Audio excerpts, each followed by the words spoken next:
Hi friends, आज मैं आपके साथ शेयर करने वाली हूँ एकदम नए और मज़ेदार से नाश्ते की रेसिपी, जिसे हम पोहा से बनाकर तैयार करने वाले हैं। तो यहाँ पर हमने आधा कप पोहा लिया है और ये हमने पतला वाला पोहा लिया है।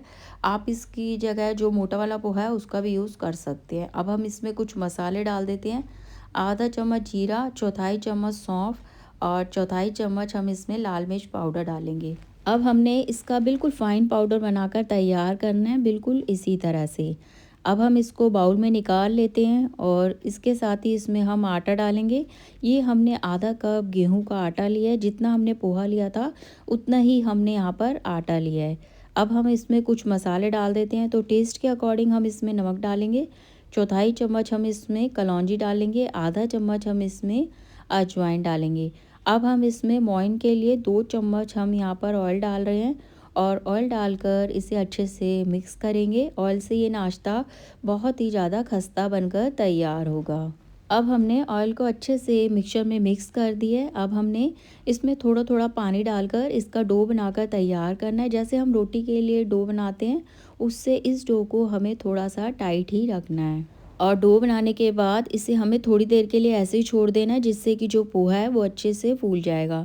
अब हम इसे थोड़ी देर के लिए ढक कर ऐसे ही छोड़ देते हैं और दूसरी तैयारी कर लेते हैं। तो हमने यहाँ पर आधा कप मटर लिया है।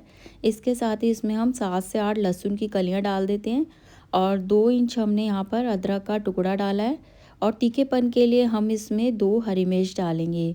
और इसमें हमने पानी का बिल्कुल भी यूज़ नहीं करना है, बिना पानी डाले ही इसका हमने दरदरा सा पेस्ट बनाकर तैयार करना है। और अगर आप चाहें तो इसको चॉपर में भी चॉप कर सकते हैं। अब हम इसमें कुछ और चीज़ें डाल देते हैं। तो यहाँ पर हमने 2 आलू लिए हैं। आलू को उबाल कर हमने अच्छे से ठंडा कर लिया है। अब हम इसको बिल्कुल जो बारीक वाला ग्रेटर होता है उससे ग्रेट कर लेते हैं। आप चाहें तो मैश करके भी डाल सकते हैं, बस जो आलू का एक भी बड़ा टुकड़ा नहीं रहना चाहिए। अब हमने आलू को ग्रेट कर दिया है। अब हम इसमें कुछ मसाले डाल देते हैं। तो यहाँ पर हम आधा चम्मच लाल मिर्च पाउडर डालेंगे, 1 चम्मच हम यहाँ पर सफ़ेद तिल डालेंगे। तिल से बहुत ही बढ़िया क्रंच आता है नाश्ते में। अब हम इसमें 2 पिंच हींग डालेंगे, आधा चम्मच काला नमक डालेंगे, 2 पिंच हल्दी डालेंगे और आधा चम्मच धनिया पाउडर डालेंगे। और खट्टेपन के लिए इसमें हम आधा चम्मच अमचूर पाउडर डालेंगे। अमचूर पाउडर की जगह आप नींबू का रस भी डाल सकते हैं। और आधा चम्मच सफ़ेद नमक डालेंगे और 2 चम्मच हम यहाँ पर धनिया पत्ती डालेंगे। अब सभी को अच्छे से मिक्स कर लेते हैं। और स्टफिंग बनाते समय हमें इस बात का ध्यान रखना है, जो हमने आलू का यूज़ किया, आलू को अच्छे से ठंडा करने के बाद ही हमने उसका यूज़ करना है, जभी जो ये स्टफिंग है बिल्कुल परफेक्ट बनेगी। अब हम इसको साइड में रख देते हैं और नाश्ते के साथ खाए जाने के लिए बढ़िया से चटनी बना लेते हैं। तो यहाँ पर हमने 1 मुट्ठी धनिया पत्ती ली है और इसके साथ ही इसमें हम 7 से 8 यहाँ पर लहसुन की कलियाँ डाल देंगे। 2 इंच हमने यहाँ पर अदरक का टुकड़ा लिया है और तीखेपन के लिए इसमें हम 2 हरी मिर्च डालेंगे।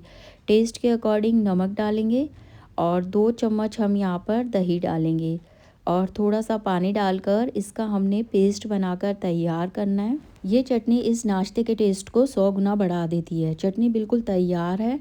अब जो हमने डो बनाकर तैयार किया था उसको रखे हुए 10 मिनट हो चुके हैं और हम पहले बोर्ड पर ऑयल लगाकर बोर्ड को बढ़िया से चिकना कर लेते हैं। और जो हमने डो बनाकर तैयार किया था उसको हमने 3 भागों में इस तरह से कट कर लेना है। एक भाग को उठाकर उसकी इस तरह से हम लोई बनाकर तैयार कर लेंगे और लोई पे हमने सूखा आटा लगा दिया, आप चाहें तो ऑयल भी लगा सकते हैं। और इसको हमने जैसे रोटी को बेलते हैं बिल्कुल उसी तरह से बेलना है और इसको हमने ना ज़्यादा मोटा रखना है और ना ज़्यादा पतला रखना है। अब हमने इसमें स्टफिंग जो बनाकर तैयार की थी उसको आधे भाग में इस तरह से लगा देते हैं। अब हमने स्टफिंग को बढ़िया से फैला लिया है। अब आधे भाग को उठाकर इस तरह से हम कवर कर देंगे और इसमें अब हम कटर की सहायता से इस तरह से इसमें कट लगा देंगे और जो ऊपर का हिस्सा है उधर तक कट हमें नहीं लेके जाना है, ऊपर के हिस्से को थोड़ा सा हमने ऐसे ही छोड़ देना है। अब ये छोटी छोटी सी स्ट्रिप बनकर तैयार हो चुकी है। इस तरह से इसको हम घुमाते हुए बनाते जाएंगे और इसमें हमने पानी वगैरह का बिल्कुल भी यूज़ नहीं करना है, बिना पानी के ही ये बहुत ही बढ़िया से चिपक जाते हैं। और अब हमने सारी स्ट्रिपों को इसी तरह से घुमाते हुए इसको तैयार कर लेना है और बिल्कुल यूनिक सा डिज़ाइन है। आप भी एक बार इस तरह से इस रेसिपी को बनाकर देखिएगा। ये रेसिपी आपको बहुत ज़्यादा पसंद आएगी। और ये नाश्ता जितना देखने में अच्छा लगता है, खाने में भी उतना ही बढ़िया बनकर तैयार होता है। अब हमने ऊपर के हिस्से को इस तरह से उठाकर इस तरह से फ़ोल्ड करेंगे और हल्के हाथों से इसको इस तरह से प्रेस करते रहेंगे और बहुत ही बढ़िया सा डिज़ाइन ये बनकर तैयार हो चुका है। अब हमने इसको अच्छे से इस तरह से फैला लेना है, जिससे कि ये सब तरफ से बराबर से फैल जाए। और अब हमने बीच में से इस तरह से इसमें कट लगा लेना है। इसी तरह से अब हमने सारे नाश्ते को शेप दे दी है। अब हम इसको फ्राई कर लेते हैं। और अब हमने यहाँ पर पैन में ऑयल को अच्छे से गरम कर लिया है और गैस की फ्लेम को मीडियम कर दिया है। और जो हमने नाश्ते को बनाकर तैयार किया था उसको इसमें डाल देते हैं। और 2 मिनट के लिए इसको हमने बिल्कुल भी टच नहीं करना। 2 मिनट के बाद इसे हमें अलट पलट कर दोनों तरफ से गोल्डन कलर आने तक फ्राई कर लेना है।